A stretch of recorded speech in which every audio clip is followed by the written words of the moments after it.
Quant au cheval à bascule, il est comme un symbole du jouet traditionnel en bois et des artisans le fabriquent encore en Franche-Comté, près de Morteau, Emmanuel Rivalin et de Nicole.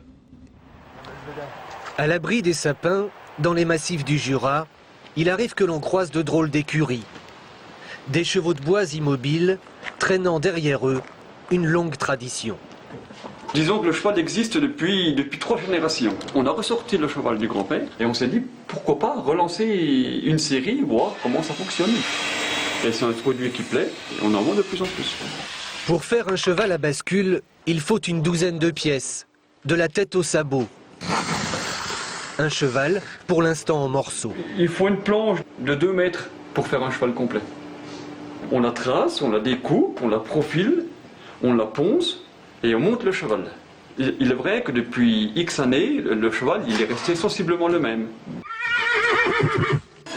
Apparemment simple dans sa forme, le cheval à bascule relève bien de la menuiserie, voire de l'ébénisterie.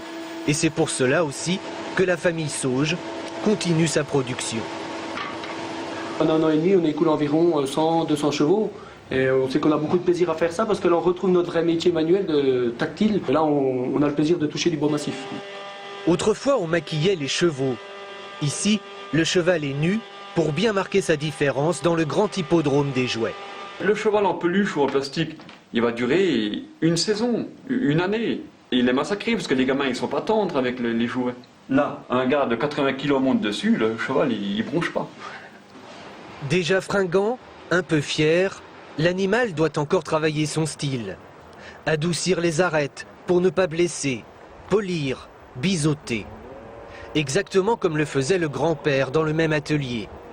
Émile Sauge, charron, fabriquait des brouettes et des charrettes en même temps que des chevaux à bascule, en frêne de préférence. Il ne faut pas trop poncer, on enlève juste on va dire le poil du bois, le poil qui s'est relevé. Et ensuite, on va à nouveau dépoussiérer complètement l'animal, si on peut dire. Et ensuite, pouvoir revernir une deuxième couche. Le frêne a un beau veinage. Et rien que le fait de ce veinage-là en fait un bel objet. Est-ce que votre grand-père serait fier de vos chevaux? Oh, je pense que oui.